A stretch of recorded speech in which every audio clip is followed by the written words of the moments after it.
Ok, sejam todos bem-vindos aos seminários integrados do PPG Ecologia, que ocorre todas as quartas-feiras, aqui pelo PPG Ecologia da URI. Esse seminário está sendo gravado e vai ser disponibilizado no canal do YouTube, Relatos de Experiências do PPG Ecologia URI. Hoje a gente vai ter a palestra do professor Elisandro Ricardo Drexler dos Santos, que tem graduação em Ciências Biológicas pela URI de Frederico Westphalen, mestre em Biologia Vegetal pela Universidade Federal de Santa Catarina, e doutor em Biologia de Fungos pela Universidade Federal de Pernambuco, com um período na University of Oslo, lá na Noruega. Ele tem pós-doutorado pela Universidade Nacional de Córdoba, lá na Argentina, e pela Universidade Federal de Santa Catarina. Ele tem experiência nas áreas de botânica e microbiologia, especificamente em micologia. Então, hoje a gente tem a fala do professor Elisandro. Então, professor Elisandro, a palavra está contigo. Muito obrigado por ter aceito o nosso convite. Que isso, obrigado a vocês, viu, Rodrigo, Rap, fico muito feliz, viu, na verdade, de ser lembrado e me pedirem para vir falar um pouquinho, né? É sempre um prazer gigantesco falar sobre fungos, né? É sempre um prazer gigantesco falar da importância dos fungos, né, e do quanto os fungos podem estar ameaçados de um tema tão importante que é tão negligenciado, né? Os fungos por si só já são negligenciados, né? Então imagina outros aspectos sobre a conservação dos fungos, né? E é um tema muito recente para nós brasileiros, que vem avançando no Brasil de uma forma bem interessante, e eu espero que eu possa mostrar isso um pouquinho para vocês. Tá bom? Então, vamos lá. Eu, na verdade, queria começar a minha fala mostrando essa figura. Eu acho que é uma figura excelente. Ela mostra uma pirâmide feita por cartas que não são de baralho, são cartas de espécies. Na verdade, essa pirâmide representa a biodiversidade, né? E no topo da pirâmide a gente tem um representante aí da espécie humana. E sustentando, digamos, essa pirâmide, a gente tem várias espécies, tem a biodiversidade interconectada, interligada, e que fornece vários serviços ecossistêmicos, né, vários processos, vários produtos que são úteis para esse indivíduo aí que está, né, no topo da pirâmide, né. Por exemplo, não vou me estender muito, mas, por exemplo, muitos dos alimentos que a gente acaba utilizando na sociedade vem, na verdade, da polinização, ou seja, vem da interação de um animal com plantas, por exemplo, né? A gente também tem os fungos, que são extremamente importantes para a ciclagem dos nutrientes, né? Para a ciclagem que acontece nos ambientes naturais, para a manutenção desses ecossistemas naturais. Esses ecossistemas naturais, por si, por sua vez, eles são extremamente importantes para a gente, porque eles nos ajudam a controlar o regime de chuvas, nos ajudam a controlar as temperaturas das grandes cidades, né? Então, percebam como nós, espécie humana, estamos muito dependentes dessa pirâmide que se chama biodiversidade, né? E é como se fosse uma grande engrenagem que funcionasse teoricamente para a gente, né? Se a gente tirar uma peça dessa engrenagem, algum problema pode acontecer. Imagine, então, se a gente acaba tirando muitas peças, eliminando muitas peças, né? É capaz que essa pirâmide, esse castelo de cartas, possa se quebrar, né, e vir ao chão, né? Uma imagem que foi adaptada, que a gente utilizou, o Felipe, nosso aluno doutorado, que colocou os funguinhos aí para demonstrar a importância dos fungos também na biodiversidade, porque é uma imagem que era mais zoológica e botânica, né? Faltavam os fungos, então a gente colocou aí para ficar um pouco mais ampla, né? Caracterizar melhor a biodiversidade, certo? Bom, eu acho que todo mundo que já está mais envolvido com o meio ambiente, com a biodiversidade, deve ter ouvido falar da crise da biodiversidade que a gente vem vivendo, né, que vem acontecendo nas últimas décadas aí, né. Exatamente, né, essa crise nada mais é do que o resultado da competição da nossa espécie, né, do Homo sapiens, com todas as outras espécies do planeta, né? A gente vem competindo por recursos naturais, a gente vem competindo, eliminando espécies por onde a gente passa, né? Uma coisa muito importante é que essa competição, na verdade, ela acaba gerando extinção. Ah, mas extinção não é um processo natural? Extinção é um processo perfeitamente natural. O problema é que nós, espécie humana, com esse modelo predatório que a gente ainda tem, a gente acaba acelerando de 100 a 10, a 1000 vezes esse processo natural de extinção, né?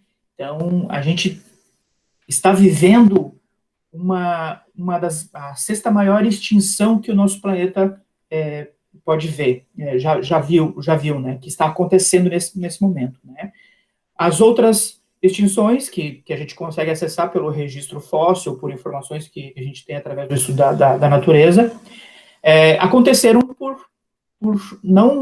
não por conta de uma única espécie, né? Então, esse é o principal elemento que caracteriza a crise da biodiversidade que a gente vive hoje, né? Como que a gente faz isso?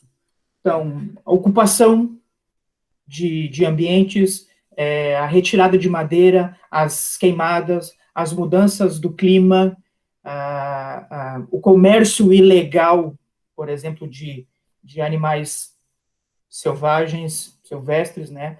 Que é a responsabilidade pelo momento que a gente está vivendo agora de pandemia, né?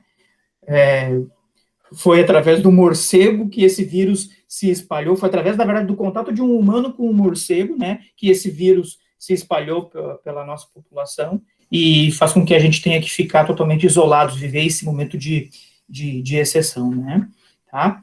Então, para vocês terem uma ideia do quanto a gente vem alterando, vem desrespeitando a biodiversidade e o meio ambiente como um todo, para vocês terem, saiu um artigo em 2002 que fala da crise da biodiversidade e traz resultados e estimativas que são, teoricamente, da década de 80, da década de 90, da forma como a gente convivia com a natureza naquele momento, né? E o trabalho traz um dado muito interessante, né? Eles estimaram que em florestas tropicais estão sendo extintas de 2 a 5 espécies por hora, tá? Isso na década de 80, 90, né? Como seria isso agora, né? Bom, 2 a 5 espécies por hora são 2 a 5 espécies que deixam de existir no nosso planeta a cada hora. É impactante, né? Agora, quando a gente multiplica isso pelo número de horas do dia, pelo número de dias do mês, dentro do ano, a espécie humana estaria extinguindo, digamos, 14 a 40 mil espécies nas florestas tropicais, né? Bom, levando em consideração que existe no nosso planeta de 12 a 15 milhões de espécies, 14 a 40 mil espécies não parece ser muito, né? Então, dá para a gente conviver, teoricamente, com isso, né? Não dá para a gente conviver com isso. Porque essas estimativas de mais de 12 milhões de espécies que possam existir no planeta, a gente conhece menos de 2 milhões, ou seja, menos de 2 milhões de espécies foram catalogadas, a gente conhece elas, foram registradas por taxonomistas, por sistematas, né, por estudiosos. Muitas das espécies a gente se beneficia, a gente faz uso direto, certo? Então, é muito provável que a gente esteja perdendo uma grande quantidade de espécies sem ao menos conhecê-las, né? Esse problema, ele é pior porque, por exemplo, nesse trabalho, inclusive, ele traz a informação de que a cada espécie de árvore, e eu vou extrapolar para os fungos também, porque os fungos também têm grande potencial como as árvores, a cada espécie de árvore ou de fungo, a gente acaba perdendo de 3 a 4 novos fármacos que poderiam ser sintetizados, extraídos, explorados, comercializados por ano, né? 3 a 4 fármacos. O que isso significa? Monetariamente falando, são mais de 600 milhões de dólares por ano que a gente deixa de comercializar.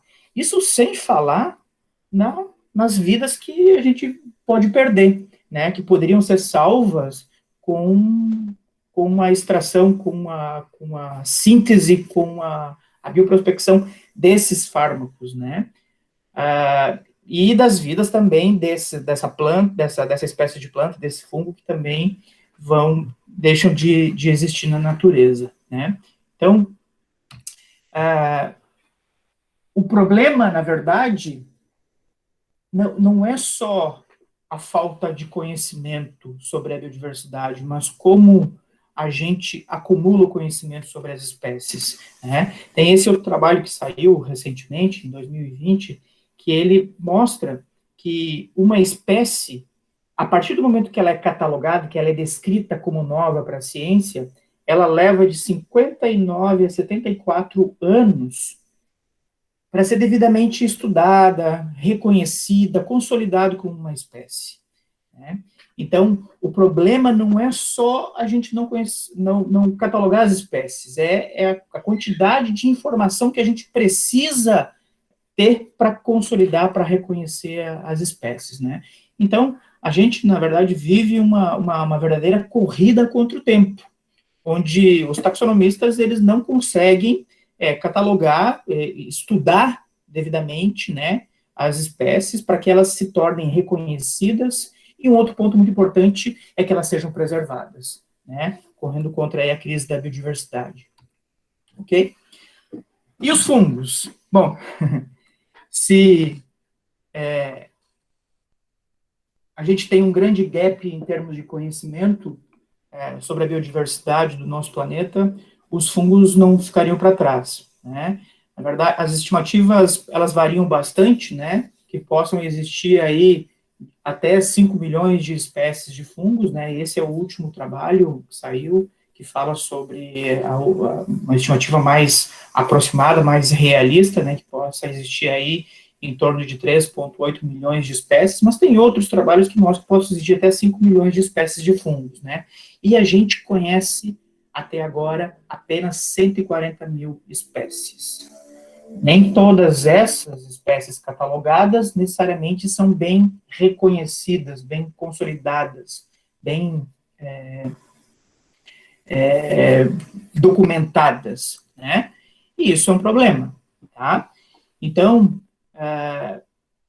os fungos, assim como as plantas e os animais, eles também sofrem as mesmas ameaças, né? 140 mil de 5 milhões é menos do que 3, 5% daquilo que pode existir, né? Então, é muito provável que a gente, juntamente com plantas, com animais, a gente esteja extinguindo muitas espécies de fungos que a gente nem conhece, né? E eles acabam sendo extintos pelos mesmos motivos dos animais e das plantas, a perda de habitat, perda de hospedeiros simbióticos, né? Por exemplo, aquelas plantas que estão associadas, aqueles fungos que estão associados com plantas, ou os fungos que estão associados com insetos, né? Por conta da poluição, a exploração não sustentável, né, da biodiversidade, dos recursos naturais e, claro, também as alterações do clima. Tá? Então, embora urgente, a conservação de fungos está apenas começando, e eu falo isso em nível global, tá? A gente precisa, na verdade, ter um olhar diferente para os fungos e fazer um reconhecimento da sua importância. A gente precisa, na verdade, tentar popularizar esses fungos para que exista mais financiamento para estudos, né? A gente precisa conservar as espécies de fungos, certo? E o órgão internacional, que é, digamos assim, a maior autoridade sobre conservação de espécies, que é o órgão que publica a lista vermelha das espécies de animais, fungos, plantas, entre outros, é a União Internacional de Conservação da Natureza, a IUCN, né? E especificamente para os fungos, existe uma iniciativa que é a Global Fungal Red List, que é onde os taxonomistas ou quem tem conhecimento de fungos pode fazer propostas de espécies para que elas sejam avaliadas e publicadas na lista vermelha da IUCN, né? Essa aqui é a página inicial do site da iniciativa. Aqui, já de cara, eles mostram o fluxograma, mais ou menos como que acontece, né? A primeira etapa é a etapa da proposição. De modo geral, quem faz essa proposição quem tem conhecimento sobre as espécies, né? De modo geral, são taxonomistas, mas uma série de outras profissões também podem fazer. Qualquer pessoa pode contribuir e deve contribuir, né? Não só fazendo propostas, mas fazendo comentários lá, porque é nesse momento que acontece um acúmulo de informações. E essas informações, depois, elas passam, né? Como, por exemplo, tamanho populacional, a distribuição da espécie, onde que ela ocorre, com quem que ela está associada, qual que é o nicho da espécie, informações não só espaciais, mas também do tempo, né? Como que a população dessa espécie vem ao longo do tempo se mantendo, se ela vem em declínio, se ela vem estável, né, no passado, no presente, inclusive a projeção para o futuro, são dados que a gente precisa utilizar para propor uma espécie para a IUCN, né?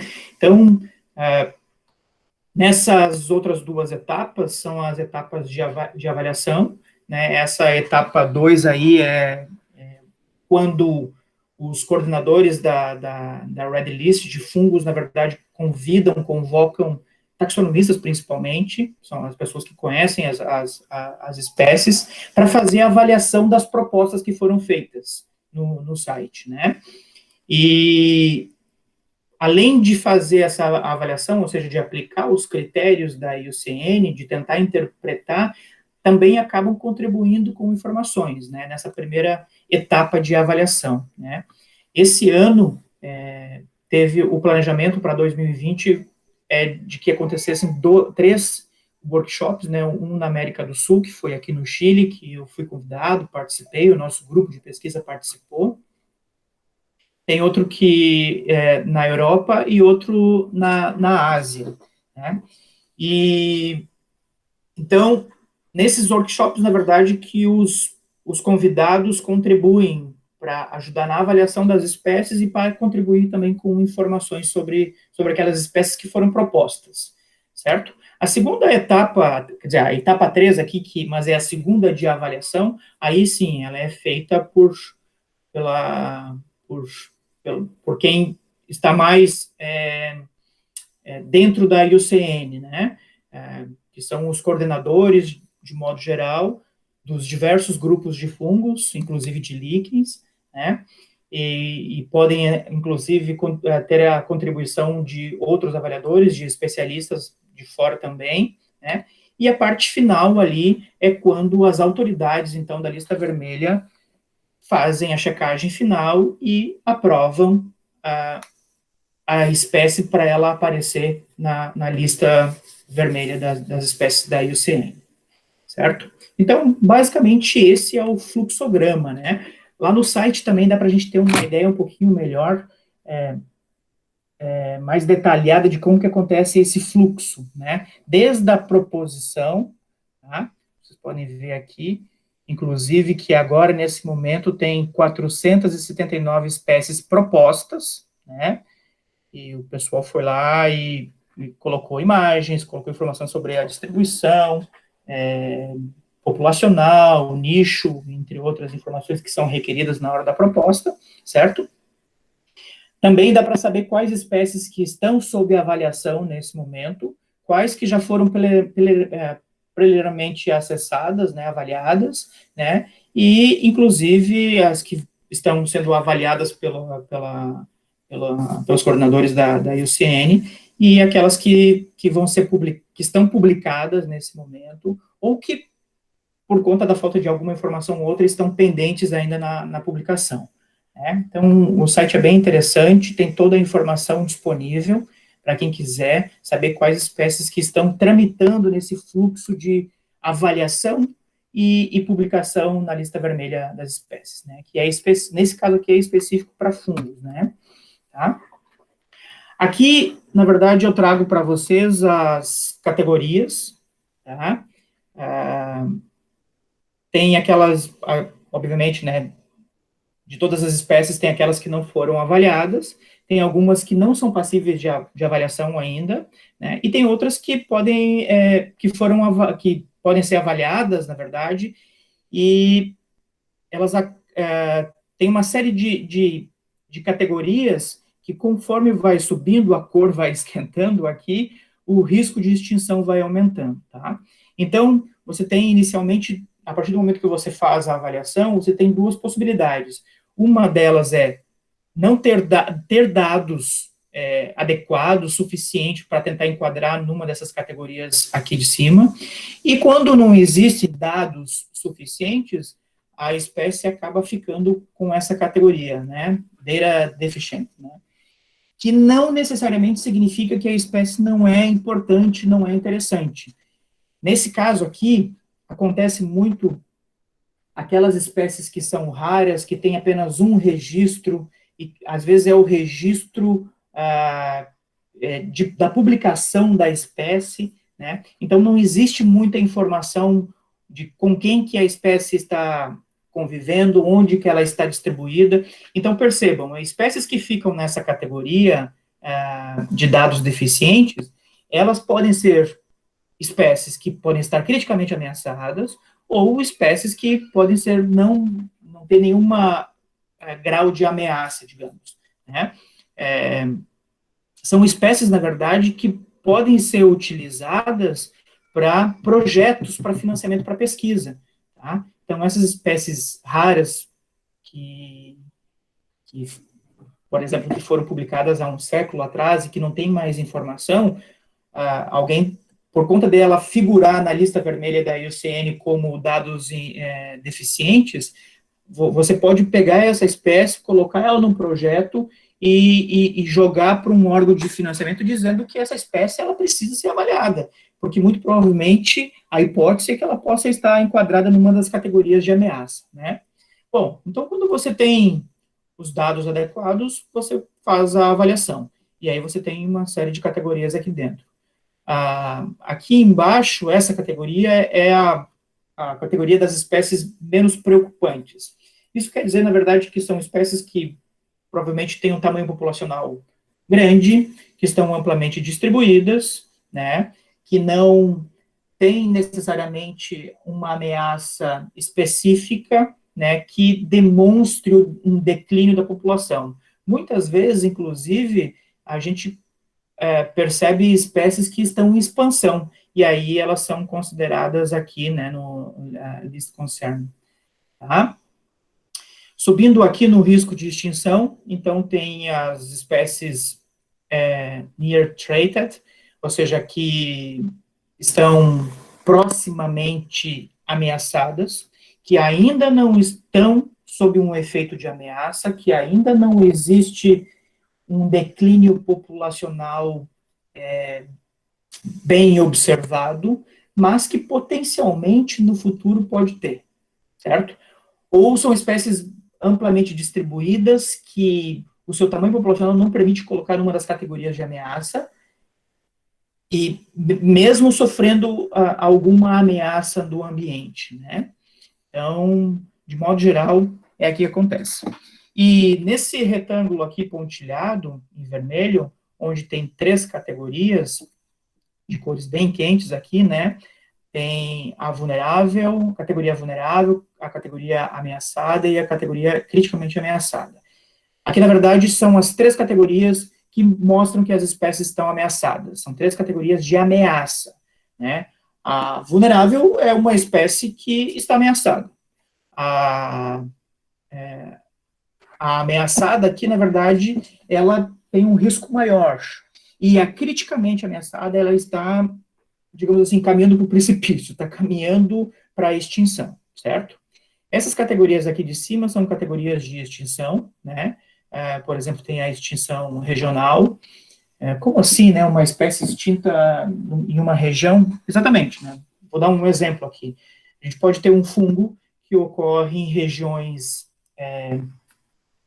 altas, né, de montanhas, e tem uma distribuição muito ampla, com uma população considerável, uma subpopulação bem considerável nos Andes, certo? da Argentina, do Chile. Mas ela é remanescente de topos de morros aqui da região sul do Brasil. Ou seja, ficou aí preservada nessas biotas, né, que são antigas, que estão nos topos de morro, né? Principalmente das regiões de maior altitude, certo? Então, quer dizer que lá na Argentina, no Chile, é uma espécie amplamente distribuída, uma subpopulação bem grande, mas aqui na região sul é uma espécie, é uma subpopulação muito fragmentada, muito rudimentar, e que está sob um efeito muito forte das mudanças climáticas, porque está lá em cima no topo das montanhas, né? E pode acontecer algum evento, alguma coisa, e essa espécie ser extinta aqui no Brasil, enquanto ela não é extinta, ela ocorre, né, lá na Argentina, no Chile. Então, isso pode acontecer. E essa seria uma categoria a ser utilizada, então, para esse exemplo de espécie, né? Tem aquelas espécies que já estão extintas na natureza, mas que estão conservadas em coleções de cultura, ou em jardins botânicos, ou em zoológicos, né, falando dos três grandes grupos aí, ou seja, quer dizer que estão conservadas ex situ, né, mas na natureza, in situ, elas não existem mais, certo? E aí tem a última categoria, que é a categoria de extintas, ou seja, espécies que existem registro de que elas ocorreram no nosso planeta, né, mas que não existem mais, certo? Eu só quero deixar uma coisa bem clara. Os critérios da IUCN são super rigorosos, tá? Para fazer enquadramento nessas categorias, principalmente de ameaça. Para as categorias de extinção, são muito mais rigorosos, criteriosos, né? Por exemplo, para você chegar à conclusão e propor uma espécie como extinta, você precisa de anos, de décadas de estudos sobre essa espécie. Você precisa demonstrar que existiam registros e os registros não existem mais, por conta de eventos que aconteceram, por conta de ameaças que estão acontecendo. Você precisa demonstrar que houve um estudo para redescoberta dessa espécie no ambiente, e isso não aconteceu depois de muitos anos, né? Então, para você dizer que uma espécie está extinta, é um trabalho bem árduo, né? De longa data, muito consistente, né? Para que a IUCN aceite essa sua proposta de extinção, ok? E o nosso grupo de pesquisa, então, né, por meio dos projetos que a gente,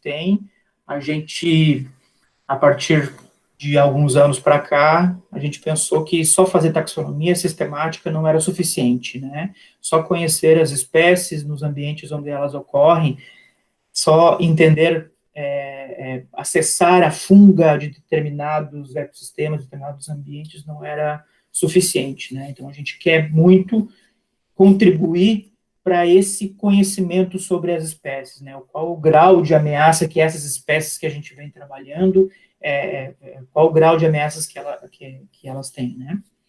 Ok? Bom, o que conhecemos sobre os fungos, né? Falando de uma forma geral, assim, para vocês terem uma ideia, até 2013, a lista vermelha da IUCN só tinha 3 espécies de fungos. 2 ascomicetos, que são fungos liquenesantes, ou seja, que formam uma associação e formam um líquen, e apenas um cogumelo, né? Isso até 2013. Percebam como é muito recente, né?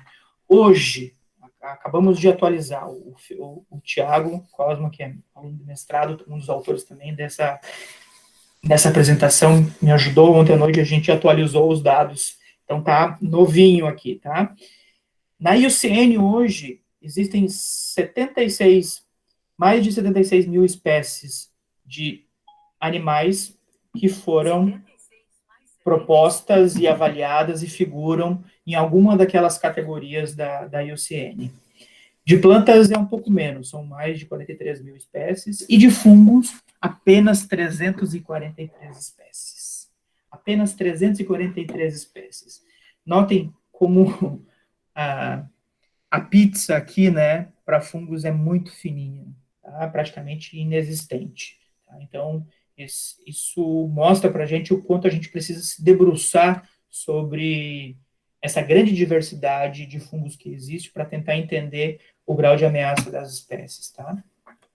Esse outro gráfico aqui, ele é bem legal, eu gosto de mostrar ele, porque ele faz também uma comparação entre os três grandes grupos, né, as plantas, os animais, os fungos, e ele leva em consideração o número de espécies estimado que possa existir de cada grupo, quantas espécies existem e o quanto disso que se estima está avaliado lá pela IUCN, né? Então, estima-se que existam mais de 400 mil espécies de plantas, mas mais de 95% dessa estimativa já foi catalogada, né? Então, são espécies conhecidas aí, né? Mais de 380 mil espécies de plantas conhecidas. Dessas,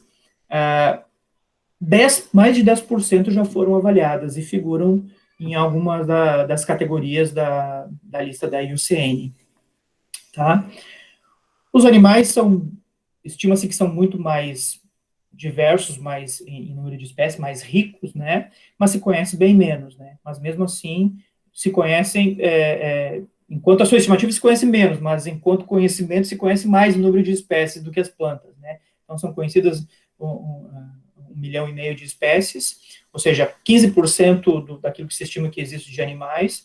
Esse gap, esse desafio grande aí de reconhecimento de biodiversidade deve ser por conta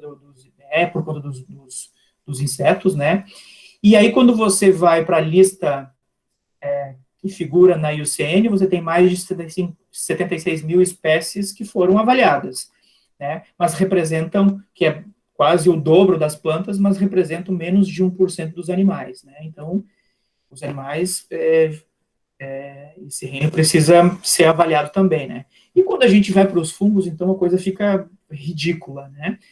Como eu falei antes, estima-se que existam 5 milhões de espécies, até agora a gente catalogou 140 mil, ou seja, a gente conhece menos de 3% daquilo que existe, e a gente só tem 343 espécies em uma das categorias da IUCN, certo? Bom, desde fevereiro, por conta daquele workshop que eu mencionei para vocês, que aconteceu, foi organizado por um pessoal do Chile, né, e aí da IUCN, 34 espécies do Brasil foram propostas, foram avaliadas, algumas estão sendo avaliadas, né, e estão em fase de publicação na lista da IUCN. Aqui um gráfico pizza, só para mostrar que a gente tem um grande número de espécies que ficaram enquadradas na categoria de vulnerável, né, tem apenas uma criticamente ameaçada, entre outras.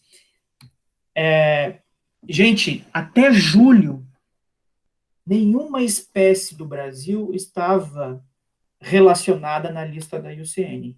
Ou seja, até junho agora, a gente não tinha nenhuma espécie. E daquelas 34 espécies que foram avaliadas naquele workshop, foram publicadas recentemente, né, 7 espécies na lista vermelha da IUCN. São essas aqui, são essas 7 espécies que representam a primeira lista, a primeira relação de espécies que ocorre no Brasil que a gente sabe oficialmente sobre o seu grau de ameaça, né? Então tem aqui, ó, a Aedes luteocontesca, que ficou como vulnerável, tem a Andrógena eutrópica, que ficou como vulnerável, Fomitipória bambusarum, que ficou como menos preocupante, Ereliopsis studiata vulnerável, Richiella edulis como ameaçada, Longistrata flava com dados deficientes, né, poucos dados, e Sclerogaster araripiensis, que ficou também como ameaçado. Tá? Então, a gente tem aqui, das 7 espécies, 5 delas que figuram numa daquelas 3 categorias de ameaça, de espécies ameaçadas. Né? Então, essas 5 espécies, elas estão aí, ó, de mão dada para a gente escrever projetos e mandar para órgãos de financiamento para poder estudar essas espécies melhor e contribuir melhor para a avaliação dessas espécies com seu grau de ameaça. Né? Eu só deixei o logo do nosso grupo de pesquisa aqui para mostrar que dessas 7, 5 são do nosso grupo.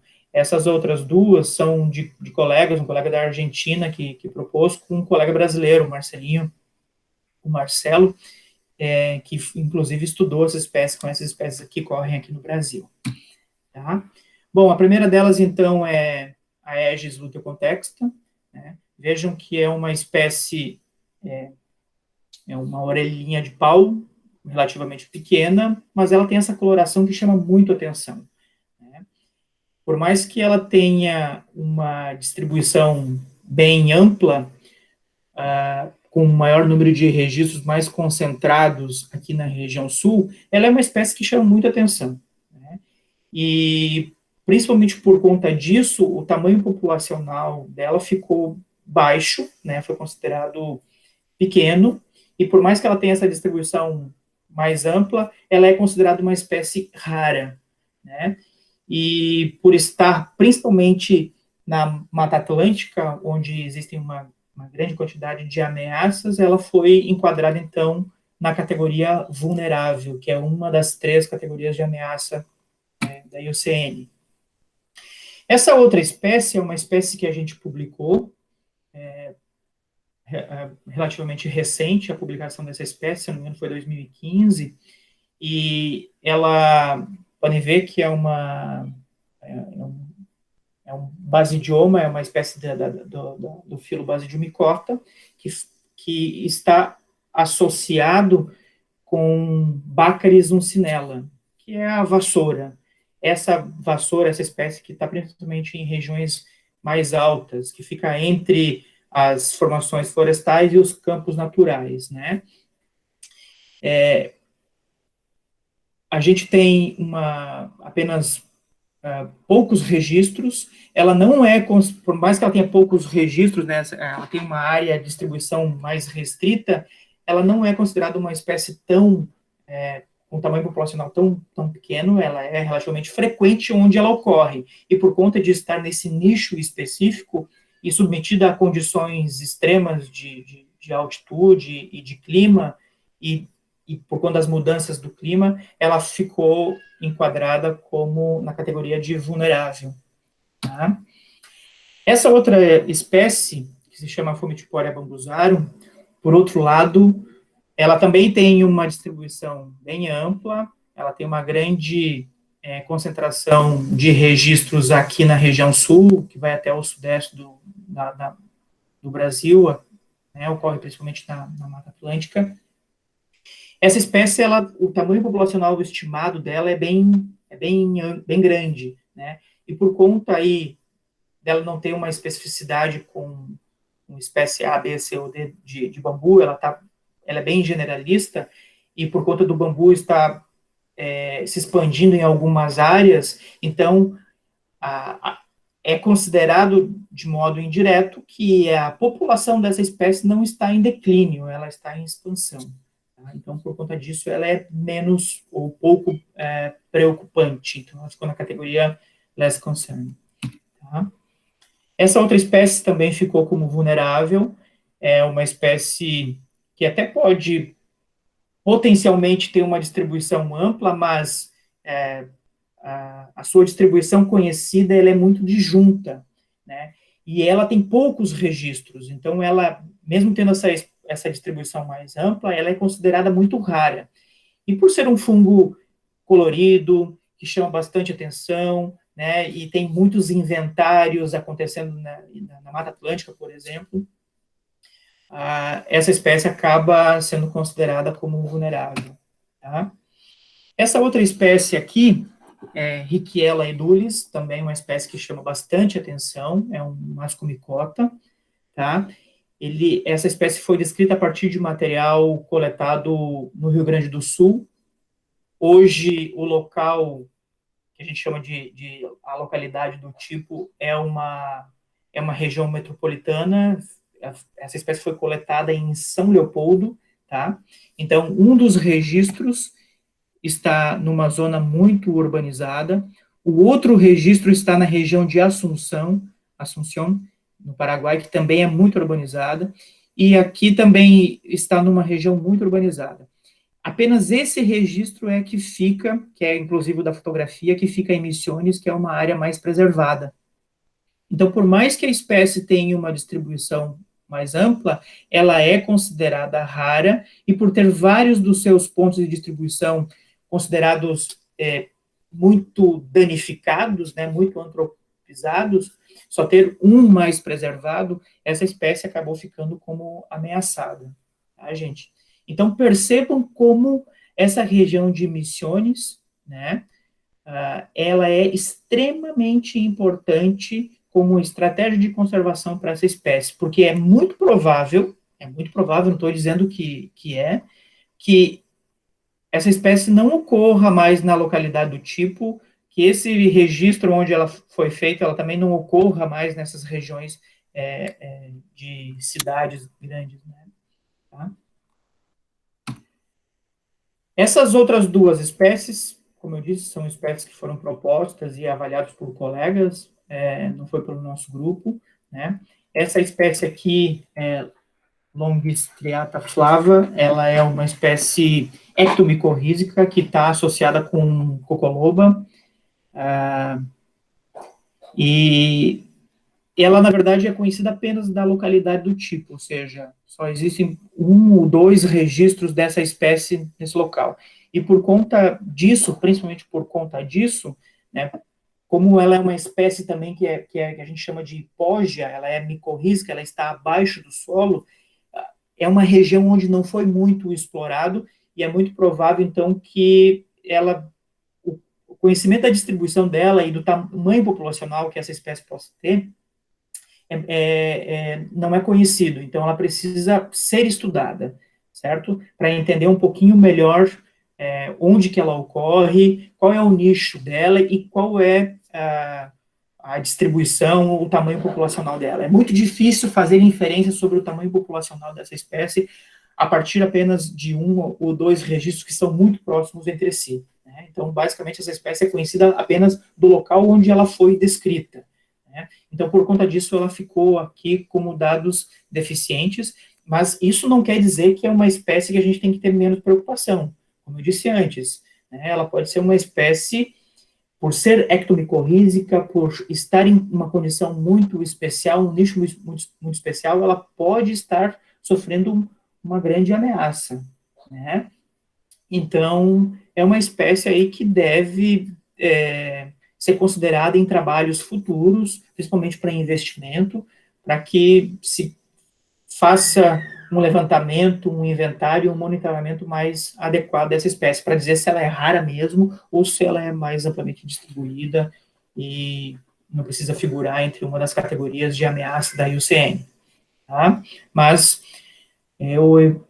dá para a gente hipotetizar aí que pode ser uma espécie rara, tá? E que merece estudos, tá? Essa outra espécie é uma espécie saprófita, ela ocorre no Cerrado, né, principalmente naquela região de Araripe,